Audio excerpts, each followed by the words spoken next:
बम फटा तो क्या एकदम से फटा? তুমি তো বুড়াই, তুমি জীবন কবে আসছো? 5.5 বছরের ছোট।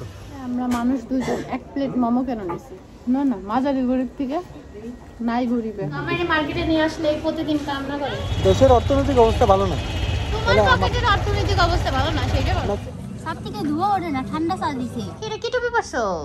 ওয়াও, আপনার কি বেশি সুন্দর লাগতেছে। দেখা যায় কি জামাইদের ছোট ছোট একটু কতদিন এই দায়িত্ব পালন করবো সেটা বলো। প্রচন্ড রকমের ঠান্ডা লাগছে কয়দিন ধরে, একদম গলা বসে গেছে, কথাই বলতে পারতেছে না, এরকম অবস্থা। আর শীতও অনেক। তো আজকে আসলে বাইরে যাওয়ার কথা ছিল না, বাট ইমার্জেন্সি বাইরে যাওয়া লাগতেছে, মানে না গেলেই না। তো সেই জন্য রেডি হয়েছি, এখন একটু বাইরে যাব। তো চলেন আপনাদেরকে নিয়ে যাই। আর যেহেতু শরীরটা ভালো ছিল না সারাদিন, আর ব্লগটা ওইভাবে শুরু করিনি, তাই ভাবলাম এখন থেকে ব্লগটা শুরু করি।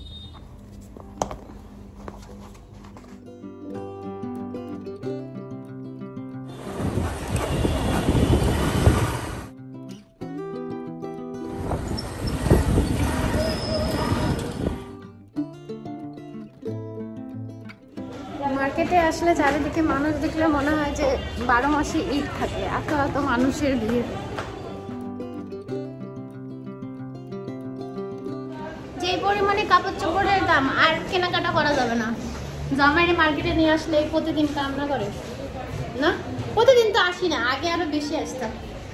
এখন আমরা মাঝারি গরিব থেকে হালকা গরিব, বেশি গরিব হয়ে গেছি। জামাই আর আগের মতো নাই, কিছু খাওয়াইতে চায় না, কিপটা হয়ে গেছে, আর বললে খালি হাসে। বর্তমানে সিলেটে জ্যাম ঢাকাকেও মানে ছাড়াই যাচ্ছে, কিছু বলবেন বলেন? না না, ঢাকার মতো হবে না, বাড়ছে আর কি, জ্যাম বাড়ছে আর অনেক বেশি জ্যাম, অনেক। আর জামাইয়ের আসলে দোষ না, বউ কম খাই তো, এখন কম খাইতে খাইতে জামাই মনে করে যে বউ খাইই না, ঠিক না? দেশের অর্থনৈতিক অবস্থা ভালো না। তোমার পকেটের অর্থনৈতিক অবস্থা ভালো না, সেটা বলো। আমার মতো ম্যাক্সিমাম ঠিক আছে, তোমারটা আমি বলি। জি না, ম্যাক্সিমামের অবস্থা আমার মতো কিছু আছে যেটা এক্সেপশনাল।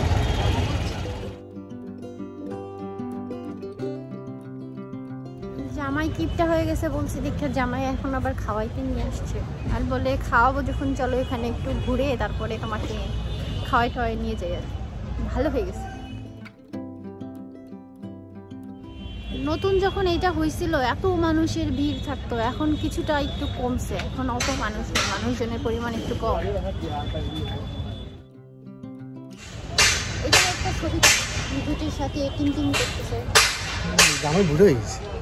তুমি তো বুড়াই, তুমি জীবন কবে আসছো? যদিও জনগণ বলে আমি নাকি তোমার থেকে বড়, আমি তো বড় না তোমার থেকে, বলো বলো। তো কি আমি কি সত্যি সত্যি তোমার দিকে করো? এরকম অপমান আমাকে করতে পারলা তুমি? তুমি আমার থেকে 5.5 বছরের ছোট। দেখছেন যে আমার এই যে ওপিনিয়ন নিয়ে নিছি।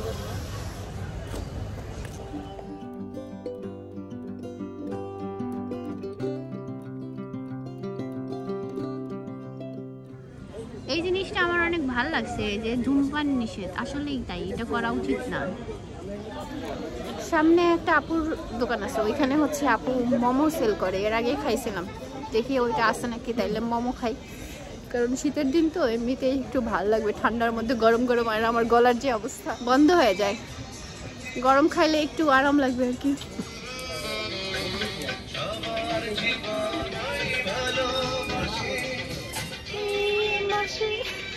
তাই তো সবাই ভালোবাসে। বলেন, আগের থেকে এই জায়গাটা বেশি সুন্দর করছে, এখানে বিকালে আসতে হবে একদিন।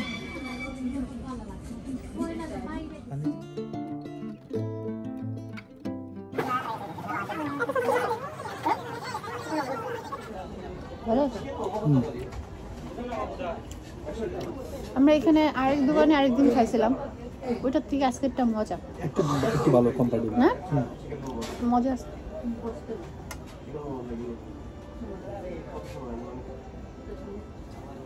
অনেকে বলবে আমরা মানুষ দুজন এক প্লেট মোমো কেন নিছি, সেটার জন্য তুমি কি বলবা বলো তাদের উদ্দেশ্যে? আমরা ভাই কি বলে হালকা গরিব থেকে মাঝারি গরিবে পরিণত হয়েছি রিসেন্টলি। না না, মাঝারি গরিব থেকে নাই গরিব এখন, বেশি গরিব, যে এই কারণে ওই যে টাকা বাঁচাচ্ছে না, টাকা বাঁচাবে, টাকা তো নাই, সেটা বলো। আর নাই, এটা মজা।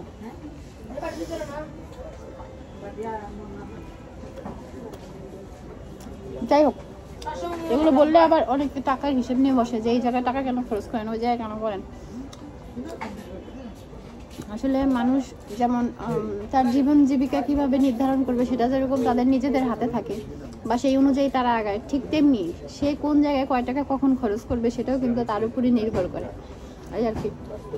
তো যাই হোক, এখন আসলে বেশি খাওয়ার ওরকম মুডও নাই, ইচ্ছে ছিল হচ্ছে গিয়ে শুধু চা খাবো বা কফি খাবো, তো ভাবলাম আসছি যখন এখান থেকে মোমো খাই, এই আর কি। ভালো লাগছে, মজা লাগছে। মজার বিষয় হলো যে আমার এখানে আইসা বলতেছে বউ তো মোমো পছন্দ করো, চলো মোমো দেখি কোন দোকানে আছে সেখান থেকে মোমো খাই, এই জন্য মনে হয় মোমো বেশি মজা লাগতেছে। আসলে ভালো আছে। তুমি আরেকটা খাও, খাও না? খাও। ও প্রাইসটা বলি, প্রাইসও অনেক বেশি রিজনেবল। 6টা না, 6টা মাত্র হচ্ছে 100 টাকা। চিকেনও একদম ভরপুর ছিল। এটা কিন্তু কোনো স্পন্সর না, আমরা ভালো লাগতেছে তাই নিজের থেকে বলতেছি। এই আর কি, দোকানের নামও তো জানি না, নাহলে কেউ কমেন্ট করবেন ফ্রি খাইলে সবচেয়ে মজাই লাগে। আসলে ফ্রি না, দুনিয়ায় কোনো কিছু ফ্রি হয় না, অবশ্যই সেখানে কারো বেনিফিট হয় বিদায় সে আপনাকে ফ্রি খাওয়ায়, সেটা আপনি যেখানেই যান না কেন, কেউ ফ্রি খাওয়ায় না, ঠিক আছে? সবাই সবকিছু বুঝাইতে হয় না, তুমি কারে কি বুঝাবে? তুমি খাও আরেকটা। আমি এটা কি সস? টমেটো হচ্ছে আপুদের দোকানের নাম, আপনারা আসতে পারেন চাইলে। মালাই চার পরিবর্তে তোমাকে টিস্যু চা দিয়ে দিবে, টিস্যু দিয়ে মালাই বানাই এখন, বুঝছো? ঠিক আছে, এত গরু কই পাবে? ওদের উপর ছেড়ে দিলাম।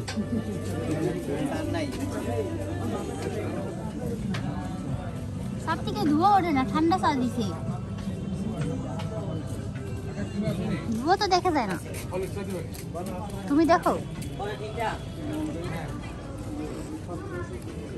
আচ্ছা, মানে কড়া গরম নেই, দেখেই বুঝছি, দেখছো? একটু দেখা যায়, ওই যে হালকা হালকা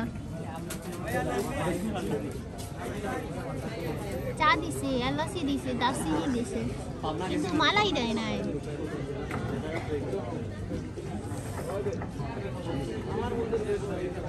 গরম নাই, তবে খাওয়া যায়। কয় টাকা দিছে? 20 টাকা। 20 টাকা একটা হালকা বেশি হয়ে গেছে। 10 টাকা হলে ভালো।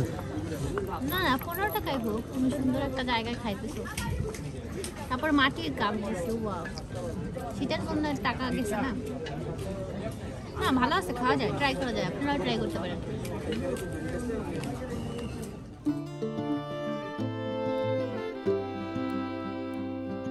কি পড়ছি বাবা? বলো বলো, কি পড়ছি? কি পাক না, আমাকে এটা পড়া দেখে বলতেছে যে কি, আবার বলো, এটা হাসি দেখাও, গুড, এটা হাসি দেখাও, এটা হাসি দেখাও। তুমি কি খাইছো সন্ধ্যায়? কি খাইছো বলো? চকলেট খাইছো? চকলেট কে দিছে? কে দিছে? তোমার নাম কি? তোমার নাম কাক? হ্যাঁ, কাক তোমার নাম? বাসায় এসে আবার চা খাইতেছি। বাইরের চাটা আসলে খেতে মজা ছিল, কিন্তু চায়ের মেন যেটা একটু গরম থাকা লাগে, বাট সেটা ছিল না। আর এমনিতেও যদিও আমি গরম চা খাইতে পারি না, বাট ওটা একদম বেশি ঠান্ডা ছিল, যেটা আসলে খাওয়ার মতো, মানে শরবত শরবত লাগতেছিল আর কি। হ্যাঁ আম্মা, কি লাগবে? আচ্ছা আম্মু, এটা কি টুপি পরছো? সুন্দর। আপনার কই? ওয়াও, আপনার কি বেশি সুন্দর লাগতেছে। না তোমাকে বেশি সুন্দর লাগে বাবা। আচ্ছা, এই টুপিগুলোর ভালো নাম কি আপনারা বলবেন? মানে দোকানদাররা মানকি টুপি কেন বলে আমি ঠিক জানি না, মানে এটা কি বানররা পরে? আচ্ছা যাই হোক, এটা নেওয়ার কারণ হচ্ছে বাসায় তো আসলে ওরকম শীত পড়ে না, বাইরে গেলেও সেরকম একটা লাগে না। মেন যেটা বিষয়, বাইকে বসলে দোনোজনই সামনে বসার জন্য মারামারি লাগাই দেয়। তো সামনে বসলে তখন বাতাসটা একটু বেশি লাগে, আর নাকে মুখে গলায় যাতে বাতাস না লাগে এই জন্য এটা নেয়া। আর মাঝে মাঝে আমার মনে হয় আমার নিজের ওরকম একটা টুপি হলে ভালো হয়, কারণ আমার গলায় বাতাস লাগলে, তারপরে নাকে কানে বাতাস লাগলে মনে হয় যে ঠান্ডা লেগে যায়, এরকম একটা অবস্থা। ঘরের এই জায়গাটা সবসময় বেহাল অবস্থা থাকে, ড্রেসিং টেবিলের ওই জায়গাটাও গুছায় রাখতে পারি না, মানে যতই গুছাই ততই মনে হয় এলোমেলো হয়। তো এই জায়গাটাও একটু গুছাইতে হবে, ঠিক আছে। আর বিছানার অবস্থাও একদম ভয়াবহ, দাঁড়ান, এই যে বিছানার অবস্থা ভয়াবহ, এটা গুছাইতে হবে। কারণ বাইরে থেকে আসার পরে ফ্রেশ হয়ে বসে বসে চা টা খাইছি, আর ছেলেদের আফিফকে খালি একটু লেখাইতে বসছিলাম, আর পরে হচ্ছে মা ছেলেরা মিলে কি বলে মারামারি কুস্তাকুস্তি সব করছি বিছনার মধ্যে, এই জন্য এই অবস্থা। এখন গুছাইতে হবে। আসলে রিয়েল লাইফে কারোই এত মানে পরিপাটি কিছু হয় না। দেখা যায় আপনি যদি মাসে সপ্তাহে একটা ব্লগ দেন, তখন ওরকম একদম চাদরের ভাঁজও মনে হয় চাদর আয়রন করে বিছাইছে, এরকম একটা ব্যাপার স্যাপার থাকে, কিন্তু বাস্তব লাইফে এরকম আসলে থাকে না। আর ডেইলি লাইফের ব্লগ বলতে আপনার আসলে ডেইলি জীবনটা যেরকম কাটে সেটা দেখাবেন যখন, সেটাই আসলে রিয়েল হয়। আর বাকি সব কিছু কিন্তু মানে ফেকই মনে হয়। চাইলে ওরকম মানে সুন্দর করে যে আমি বিছানা চাদর আয়রন করে বিছায় রাখছি এরকম একটা ভাবসাপের ভিডিও আসলে করা যায়, কিন্তু এটা আসলে ফেক হবে, এটা আমার সাথে যাবে না। কারণ আমি বাস্তব লাইফে যেমন আমি আমার ভিডিওগুলোতে সেই জিনিসটাই তুলে দেওয়ার চেষ্টা করি। যেদিন আমার দিনটা একটু ভালো যায়, একটু গুছগাছ করে যায়, সেই দিন ভিডিওতে একটু গুছগাছই থাকে। যেদিন একটু এলোমেলো যায়, সব দিন তো আসলে সমান হয় না, তো সেইভাবে সব কিছু করার আর কি ট্রাই করি, এবং ভিডিওতে আপনাদের সেই রিয়েল জিনিসটাই দেখাই। জানি না আপনারা আমার মাঝে সেই রিয়েল জিনিসটা ফিল করেন কিনা, বা যারা রেগুলার ভিডিও দেখেন তারা অনেকেই বলেন যে আপু আপনার ভিডিওগুলো একদম মানে র ভিডিও, মানে দেখলে মনে হয় যে আমরাও সেম লাইফটাই লিড করতেছি।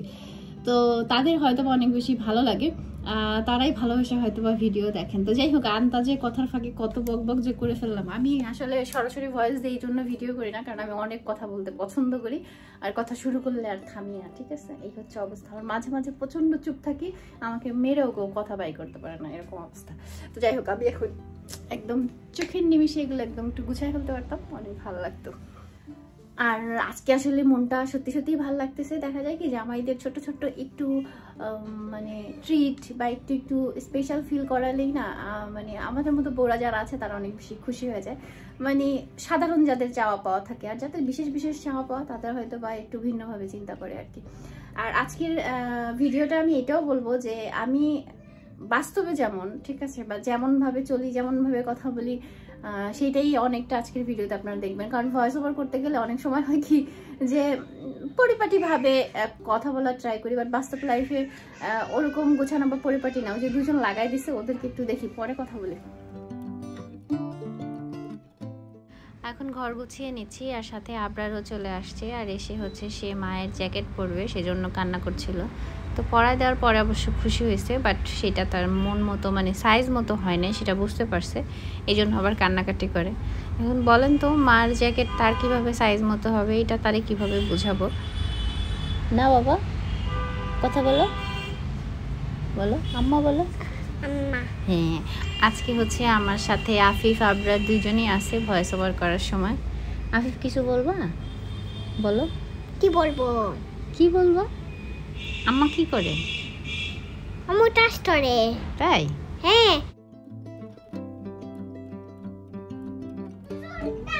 কে মজা আনছে আফিফ? বাবা আনছে। বাবা মজা আনছে? হ্যাঁ। এজন্য নাচতেছো? হ্যাঁ। ঠিক আছে। কাজ যতটুকুই করি না কেন, তার থেকে তাদের পিছনে বেশি দৌড়াতে হয়, ডাইনে বায়ে এদিক ওদিক যেতেই হয়।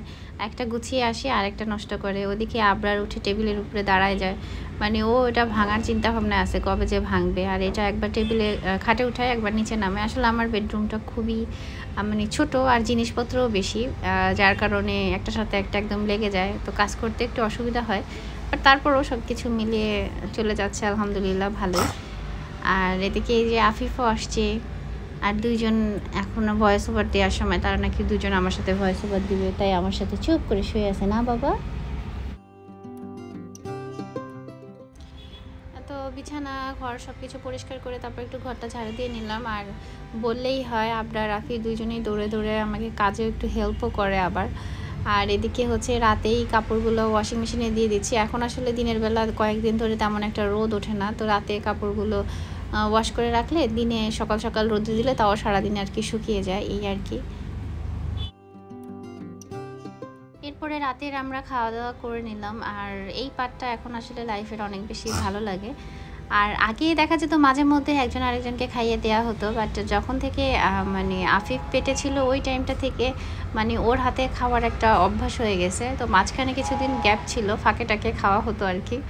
আর এখন আবার সেটা আলহামদুলিল্লাহ পার্মানেন্টলি চলতেছে অনেক দিন ধরে। আর নিজের হাতে খেলে অবশ্য কম খাওয়া হয়, তবে ওর হাতে খেলে সবসময় একটু বেশি খাওয়া হয়ে যায়। রাত্রেবেলা কম ভাত খাওয়া উচিত, কিন্তু রাত্রেবেলা আমরা দুজনেই খাই বেশি। সেও খায় বেশি, আমিও খাই বেশি, কারণ দুপুরবেলা এত তাড়াহুড়োর মধ্যে সে থাকে দৌড়ের উপরে, সো শান্তি মতো খাইতে পারে না। আর ওই তাড়াহুড়া মনে হয় আমিও খাইতে পারি না। আর অপেক্ষা করতে করতে দুপুরে খাবারের জন্য এমনি লেট হয়ে যায়, তখন আর খাওয়ার মুডটা থাকে না। আর রাত্রে মনে হয় যে না, তার অফিসের তারা নাই, একটু রিল্যাক্সে খাওয়া যাবে, তাই একটু বেশিই খাই ফেলি দুজনে মিলে। কি মা, আহারে বাচ্চাগুলো খালি ঝগড়া করে আর মারামারি করে।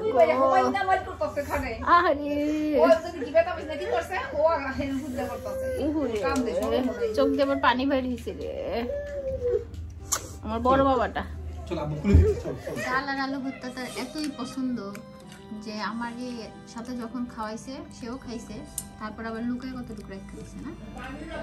হ্যাঁ, আর জামাই বেশ অনেকদিন ধরে একটা দায়িত্ব নিছে নিজে নিজে, সেটা হচ্ছে গিয়ে রাতে সে খাওয়াই দিবে। দায়িত্ব কতদিন ধরে নিছে সে নিজে নিজেই বলছে। মাস খাবে নাকি, ভিডিও দিয়ে যাইতেছে 2-3 মাস হয়ে গেছে। পাগল হয়ে গেছে নাকি? অফিসের কাজ করতে করতে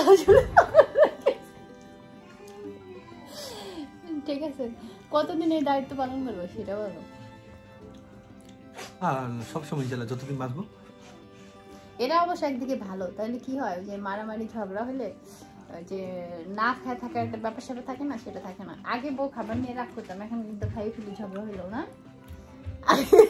আগে অনেক বুদ্ধিমতী না, আগে বসে থাকতাম, মানে রাগ করলে খাবো না এরকম একটা বিষয় ছিল। কিন্তু এখন মানে ঝগড়া করি, ঝগড়াটা পরে করি, খাবার নিয়ে আসলে আগে খাই নিই আর কি। বুদ্ধি হয়েছে, আগের থেকে একটু বড় হয়েছে না। জি বাবা, ভেঙে গেছে। যাই হোক, আজকের ভিডিওটা মনে হয় অনেক বড় হয়ে গেল। ভিডিওটা শেষ করে দেই। সবাই ভালো থাকবেন, সুস্থ থাকবেন। তুমি কিছু বলো, তুমি বলো না, দেখে আমার ভিডিওতে ভিউ হয় না।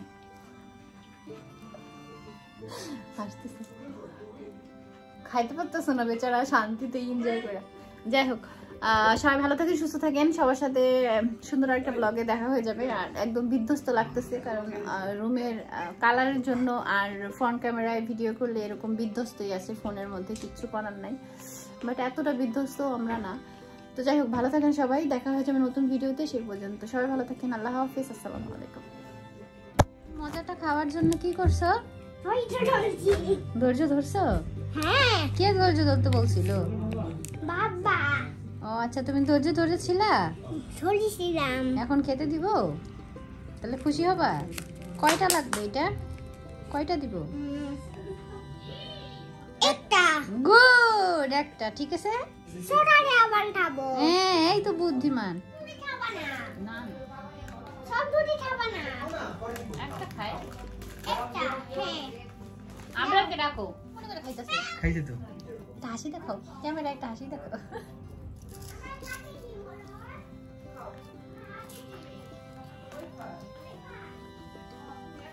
तो चीयर्स करो। अच्छा ये बताइए, जो बम फटा तो क्या एकदम से फटा? नहीं नहीं, एकदम से नहीं फटा, एकदम से नहीं फटा। बम पहले हमारे बाजू में आए, फिर मुझे देख के थोड़ा सा शर्माए, फिर लुढ़कते लुढ़कते